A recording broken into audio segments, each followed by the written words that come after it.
Welcome back ناظرین، آپ دیکھ رہے ہیں چوتھا ستون، میں ہوں جواد فیضی۔ بریک سے پہلے یہ بات ہو رہی تھی کہ ہمیں خود بھی اپنے قرب و جوار کا دھیان رکھنا ہوگا اور اپنی حرکتوں کا بھی دھیان رکھنا ہوگا کہ جو میں دیکھتا ہوں اور اسی کو آگے پھیلا رہا ہوتا ہوں، حالانکہ اس حوالے سے قرآنک اور اسلامک تعلیمات موجود ہیں کہ کسی خبر کی بھی تصدیق کے بغیر اس کو آگے نہ پھیلایا جائے۔ حماد حسن صاحب، بنو واقعے کوئی ہم سامنے رکھ لیتے ہیں، یہ کیا ہے کہ اتنی جلدی، اور پھر آج کہا جا رہا تھا کہ پرانی تصویریں لگا کے فٹافٹ کسی اور ملک کی چھوٹے چھوٹے معصوم بچے لگا کے، اور رضی صاحب جس طرف اشارہ کر رہے تھے کہ ہمارے ہیومن رائٹس کمیشن کو بھی یہ نہیں دھیان رکھے ہوئے ہویا کہ یہ کیا ہوا آخر، یہ کیا ہے سارا کچھ، اس کو روکنا کیسے ہے؟ دیکھیں، بنو ایک بہت پرانا شہر ہے اور یہاں ایک بہت اچھی تہذیب رہی اس علاقے میں۔ انگریز کے زمانے کا کینٹ چلا رہا ہے، 2 بڑے کینٹس تھے جنوبی اضلاع میں، کوہاٹ اور بنو۔ اور بنو کے لوگ انتہائی تعلیم یافتہ، انتہائی لبرل، مذہبی اور روایت پسند لوگ ہیں، تو ان سے آپ یہ توقع نہیں کر سکتے کہ وہ لڑائی جھگڑا فساد یہ کریں گے۔ ہوا کیا، میں وہی منظرنامہ تھوڑا سا آپ کے سامنے رکھتا ہوں۔ ہوا یہ کہ 8-10 دن پہلے ایک اجلاس ہوا تھا اور اس میں کہا گیا کہ بھئی ہم ایک پاسون، وہ اس کو پاسون نام بولتے ہیں، یعنی اٹھان، اور یہ پاسون سوات میں بھی ہوا تھا، ANP نے بھی کیا تھا، PTI نے بھی کیا تھا، تخت بائی میں بھی ہوا تھا، دیر میں بھی ہوا تھا، مختلف جگہوں پہ یہ ایک طرح سے امن مارچ ہوتا ہے کہ ہم ایک پاسون کریں گے۔ پھر ٹریڈرز جو تھے، مقامی ٹریڈرز، کامرس والے، وہ آئے، انہوں نے کہا کہ ہمارا بہت نقصان ہو رہا ہے، ہم بھی اس میں کنٹریبیوٹ کریں گے۔ جب یہ بات آگے بڑھی تو پھر وہاں کے جو سیاسی جماعتیں تھی تو ان کے جو مقامی رہنما تھے، انہوں نے بھی کہا کہ بھئی یہ تو چونکہ ایک امن مارچ ہے، کسی کے خلاف ہو نہیں رہے، تو ہم بھی اس میں شامل ہوتے۔ اس میں تمام جماعتیں، تمام مسلم لیگ، جماعت اسلامی، سب کے سب اس میں شامل تھے۔ جب یہ امن مارچ ہوا تو یہ ایک مقامی چوک ہے، اسی میں ہو رہا تھا، اور وہ جگہ قدر کم تھی، تو لوگ زیادہ آئے کیونکہ تمام سیاسی جماعتیں بھی تھی، تاجر بھی تھے، دکاندار بھی تھے، ریڑی بان بھی، وہ سارے کے سارے آئے ہوئے تھے، تو وہ جگہ کم پڑ گئی۔ تو سٹیج سے آرگنائزرز میں سے کسی نے اعلان کیا کہ آپ سپورٹس کمپلیکس کی طرف جائیں، وہ قریب ہی تھا۔ جب ادھر جانے لگے، یہ سب کچھ پرامن ہو رہا تھا، یعنی کوئی کسی کے خلاف کوئی رد عمل نہیں تھا۔ جب ادھر جانے لگے اور یہ کینٹ کے گیٹ کے پاس پہنچے جہاں کچھ دن پہلے دھماکہ ہوا تھا، تو اچانک گیٹ میں کچھ 100-200 یا 250 نوجوان گھس گئے۔ اب وہ نوجوان جو ہیں وہ مشکوک ہے کہ وہ کون ہیں، انہیں کس نے بھیجا تھا۔ نعرے بھی تو لگوائے گئے نا جی سٹیج سے نعرے بھی لگے، لیکن بعد میں جب وہ اس گیٹ کے اندر داخل ہوئے تو یہاں سے دنگا فساد شروع ہوا۔ اب وہ نوجوان کون تھے، وہ کس جماعت سے تعلق رکھتے ہیں، لیکن ہمیں ذرا ماضی میں جھانکنا ہوگا۔ دیکھیں، کیلا بالا حصار پر چڑھائی ہوئی، ریڈیو پاکستان پر چڑھائی ہوئی، کور کمانڈر لاہور، فیصل آباد ISI آفس، یعنی کسی کو نہیں چھوڑا۔ ڈیجیٹل دہشت گردی کا لفظ استعمال ہوا۔ آج بھی کوئی افسر، کوئی صحافی، کوئی جج، کوئی بھی ان کے خلاف تو اس کی تصویر ڈیجیٹل میڈیا پر لگا کر کہتے یہ بندہ ہے، یعنی اس ایک طرح سے اس کو ٹارگٹ کرتے ہیں۔ آج ایک جگہ پہ میڈیا میں بات ہو رہی تو کہتے ہیں ڈیجیٹل دہشت گرد نہیں ہونا چاہیے۔ میں نے کہا ڈیجیٹل دہشت گرد اس دہشت گرد سے زیادہ خوفناک ہے، وہ تو ایک ایک گھر میں اپنا پیغام پہنچا دیتا ہے، وہ تو ایک ایک زندگی کو داؤ پر لگا دیتا ہے۔ تو دیکھیں، بات یہ ہے کہ اب ان معاملات کو ایک آئینی دائرے میں لانا ہوگا، مزید اس کو برداشت نہیں کرنا چاہیے، ریاست کو انتہائی سخت رویہ اپنانا ہوگا۔ اجاز صاحب، آج اسی پریس کانفرنس میں، پریسر میں یہ بھی کہا گیا کہ 50% جو ہے وہ آدھے سے زیادہ مدارس رجسٹرڈ نہیں ہیں، اور پھر مذہب کا نام لے کے جس طرح ہم کرتے ہیں کہ پچھلے دنوں جو ہم نے پہلے اس پہ پروگرام بھی کیا تھا کہ آڈیو کال ہم پکڑتے ہیں اور پھر اس میں دیکھتے ہیں کہ ہاسپٹل، تعلیمی ادارے، یہ تو یار کوئی بھی ہو رجسٹرڈ تو ہونا چاہیے نا۔ لیکن ہماری سوسائٹی کا بھی ایک بڑا المیہ ہے، اور اسی یہ جو سوسائٹی میں یہ تھوڑی سی خامی پائی جاتی ہے نا، اسی کو ایکسپلائٹ کرتی ہیں وہ جماعتیں، وہ قوتیں جو ان چیزوں سے فائدہ اٹھا رہی ہوتی ہیں. اب آج فگر دیے گئے 32,000 سے زیادہ مدارس ہیں، 16,000 رجسٹرڈ نہیں ہیں. اب وہ کون ہیں، کہاں سے آتے ہیں، کہاں جاتے ہیں، فنڈنگ ہے، فنڈنگ کہاں سے آتی ہے وہ. اور آپ کو پتا کہ بڑے بڑے لوگوں پر پیسے کھا جانے کا الزام بھی لگتا رہا. لیکن اس کو چلے وہ تو سمجھ میں آتا نا کہ خاص قسم کے لوگ ہیں، خاص حلیے کے لوگ ہیں. لیکن وہ لوگ جو اپنے آپ میں لبرل دکھائی دیتے ہیں، جو اپنی اپروچ میں وہ اپنے آپ کو کہتے ہیں کہ جناب میں تو یورپ میں پلا بڑا، جتنا میں اس کو جانتا ہوں کوئی نہیں جانتا. جب وہ اس کام کو کریں گے تو اس کا مطلب یہ کہ اس قوت کے ساتھ جو ان کا فالوور ہے، وہ نوجوان جو اپنے آپ کو لبرل سمجھتا ہے، وہ جب اس طرف ٹرن ہوگا تو زیادہ خطرناک ہو جائے گا. جو مطلب میرا موقف ہے وہ یہی ہے کہ وہ اس طرف صورتحال کو ڈیلیبریٹلی لے جایا گیا. آج DGISPR نے صرف یہی بات نہیں کی. آج انہوں نے ایک سوال کے جواب میں انہوں نے انلیگل پولیٹیکل مافیا کا بھی لفظ استعمال کیا. اگر آپ ساری صورتحال کو دیکھیں، مدارس کی رجسٹریشن سے کون انکار کرتا ہے، خیبر پختونخوا میں 10 سال سے حکومت کس کی ہے، ان 10 سالوں میں کیا کیا مسائل رہے. پھر ایک بات جو میں نے سوال بھی اٹھایا تھا پہلے بھی، وہ اسٹل یہ سوال ہے کہ جب یہ یہ جو امن مارچ ہو رہا تھا مظاہرہ، پولیس کہاں تھی؟ چیف منسٹر جو ہے اس کا جو کل کا آج یہ کہا بھی گیا کہ یہ تو صوبائی حکومت کی ذمہ داری تھی. پہلے ڈیفنس لائن آپ کی پولیس ہوتی ہے نا مظاہروں پر. صوبائی وزیر اعلیٰ جو ہے وہ کس پارٹی کا ہے اور اس کا جو اسٹیٹمنٹ کل آیا ہے وہ کیا ہے. اس سارے سچویشن کو دیکھیے آپ. دیکھیے ہم ایک بہت انڈیویجول وہ ہو یا ریاستیں ہوں، جہاں لوگ ان سے خوش ہوتے ہیں وہاں ناراض بھی ہوتے ہیں. دوستیاں دشمنیاں سب کی ہوتی ہیں. پاکستان کی بدقسمتی یہ ہے کہ پاکستان کے ایک جانب بھارت ہے تو دوسری جانب افغانستان ہے. اور اس وقت بھارت کے ساتھ تو ہماری دشمنی کسی سے ڈھکی چھپی نہیں ہے. افغانستان کی ہم نے جتنی مدد کی اس کے لیے جتنا یوں سمجھیے کہ ہم نے افغانستان کے لیے خود کو تباہ کر لیا اور ملال کمردوری ہوگی. ٹھیک ہے جی.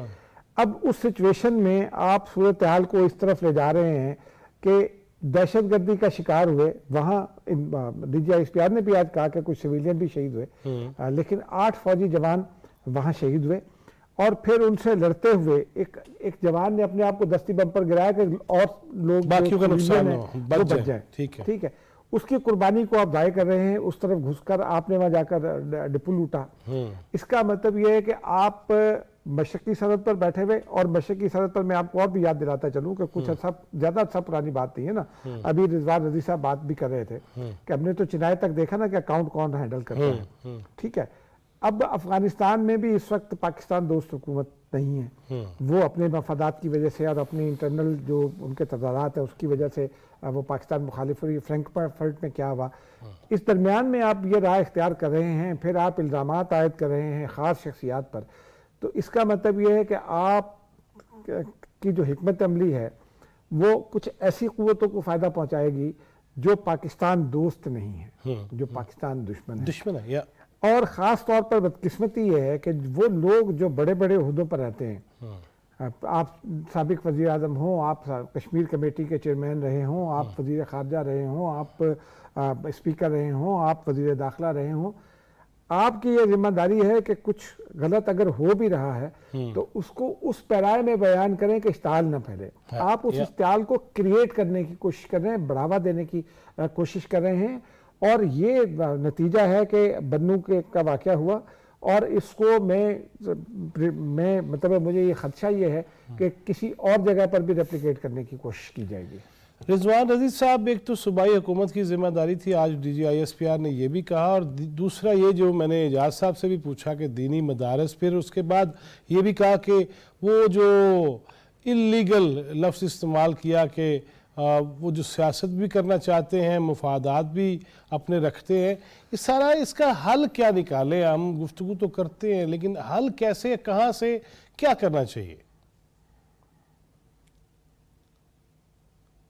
دیکھیے اعجاز بھائی نے جہاں پہ بات چھوڑی ہے میں اس کو تھوڑا سا مکمل کر کے پھر آپ کے سوال کی طرف آتا ہوں. اور اس نے کہا ہے کہ یہ والی سچویشن کہیں اور ریپلیکیٹ کرنے کی کوشش کی جائے گی. اعجاز بھائی میرے پاس بڑی کریڈیبل انفارمیشن ہے کہ سوات میں اس پہ کام ہو چکا ہے، شروع کیا جا چکا ہے، اور یہ اب سوات میں ریپلیکیٹ کرنے کی کوشش ہوگی. اور یہ افغانستان سے اس کی ہدایات جاری ہوئی ہیں، اور مطلب کہ اور ٹارگٹ یہ ہے کہ اپنا پاکستان کی فوج کو پاکستان کے اندر زیادہ سے زیادہ انگیج کیا جائے تاکہ وہ دہشت گردوں کا پیچھا نہ کر سکے. یہ بات تو ہو گئی مکمل. دیکھیں کیا جائے. دیکھیں میں تو ہمیشہ آپ کے پروگرام میں ایک ہی بات کہا کرتا ہوں کہ ہر فرد ہے ملت کے مقدر کا ستارہ. ہمیں چاہیے ہم اپنا اپنا سوشل میڈیا کے اوپر کردار ادا کریں، اور میں جب یہ بات آپ کو کہہ رہا ہوں تو اس اتھارٹی کے ساتھ کہہ رہا ہوں کہ میں اپنا کردار ادا کر رہا ہوں. ٹھیک ہے، پہلی بات. دوسری بات دیکھیے بہت ساری ایسی باتیں ہیں جو ان ایڈریس چلی جاتی ہیں. مثلاً کہ اسی کی بات کر لیں، جیسے فرینکفرٹ میں واقعہ ہوا ہے. فرینکفرٹ میں واقعہ پہلا واقعہ نہیں ہے. لندن میں پاکستان کے ہائی کمیشن کے اوپر ایسے ہی عناصر حملہ کر چکے. فرینکفرٹ کا واقعہ جو تھا، یہ وہاں کی پولیس سے اجازت لے کے انہوں نے ایک یادداشت پیش کرنی تھی پاکستانی سفارت خانے کو. جو گروپ تھا جس نے یادداشت پیش کرنی تھی وہ اندر چلے گئے. اچھا جی جی ہاں، جو میں نے کہا کہ جو گروپ تھا جس نے پیش کرنی تھی وہ اندر چلے گئے، اور جو لوگ ہیں کچھ دو شخص جو ہیں انہوں نے باہر سے پاکستان کے پرچم کی توہین کے حوالے سے ایک مذموم حرکت کی، اور اپنا تکلیف پہنچی پورے پاکستانیوں کو اس کے اوپر.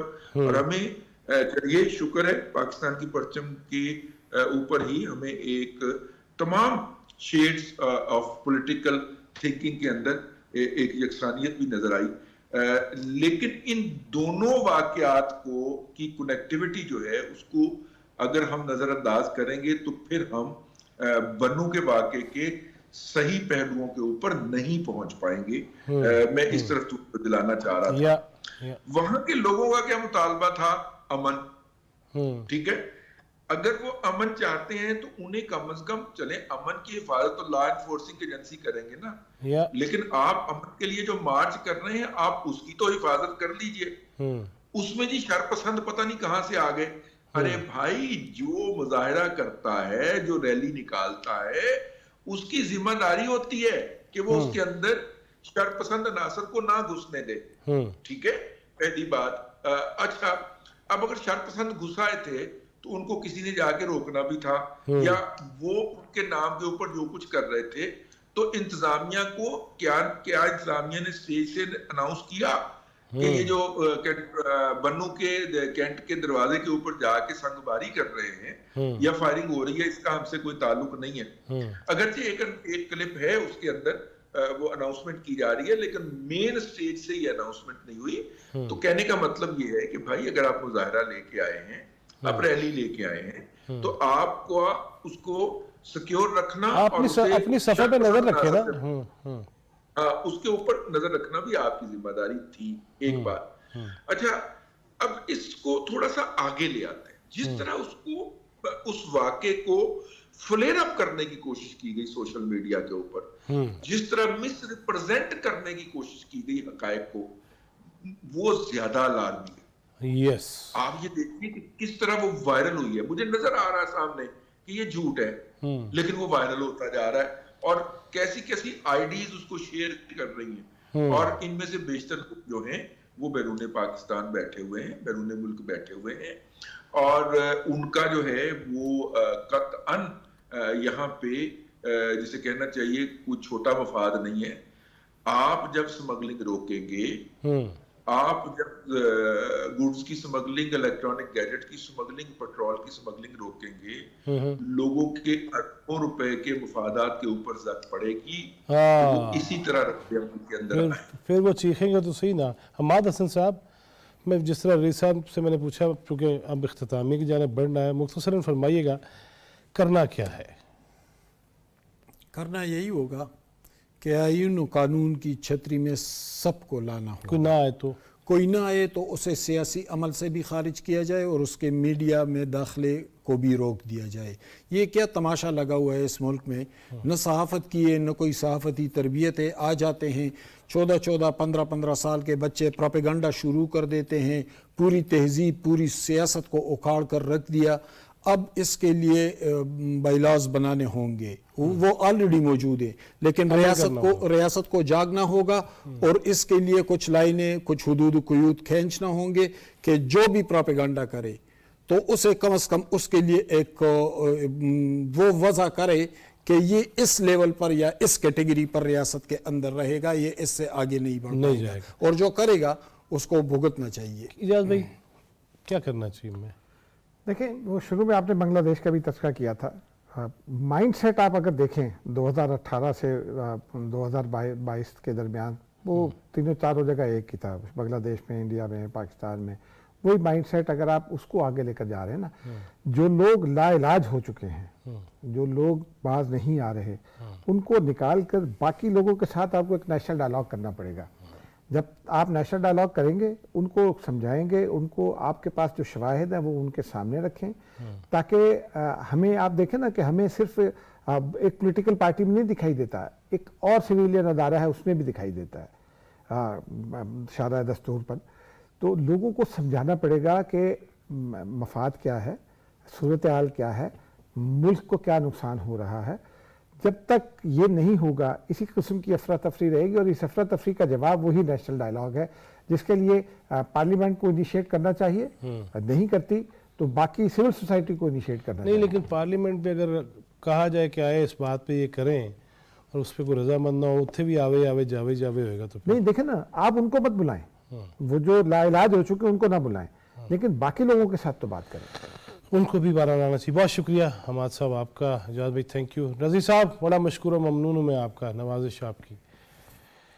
ایک دفعہ پھر بیٹھ جائیے، واللہ اس ملک سے بڑھ کے کچھ نہیں ہے، خاک بھی نہیں ہے اس کے سامنے، ہم اس کا سوچ لیجئے۔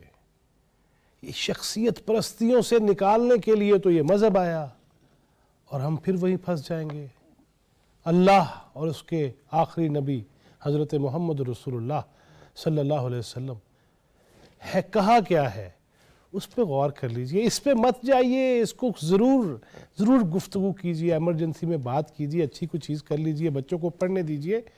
خدا را دہشت گرد نہیں بنانا ہم نے اپنے نوجوانوں کو، اور جو ہماری صفوں میں ہیں ان کو بھی اللہ راہ راست پہ لائے، ورنہ راہ راست پہ تو لانا پڑے گا۔ اور پھر وہ جو ویژن ہے عزم استحکام کا، وہ تو ایک بڑا جامعہ ہے، کسی ایک بندے ایک گروہ کے بارے میں نہیں ہے، وہ میرے حوالے سے بھی ہے کہ میں کیا سوچتا ہوں، میں کیا بولتا ہوں، وہ آپ کے حوالے سے بھی ہونا چاہیے۔ خدا را اس پاکستان کا سوچ لیجئے، یہ ہے سیاستیں، وزارتیں، اعلیٰ عہدے، سب کچھ اس کی بدولت ہے۔ اس شجر کو نہ کاٹیے جس پہ آپ بیٹھے ہوئے ہیں۔ اللہ پاکستان کو سلامت رکھے، ہمیں پاکستان کی خدمت کی توفیق دے اور آسانیاں تقسیم کرنے والا بنائے۔ جواد فیضی، چوتھا ستون ٹیم کو اجازت دیجیے، اللہ نگہبان۔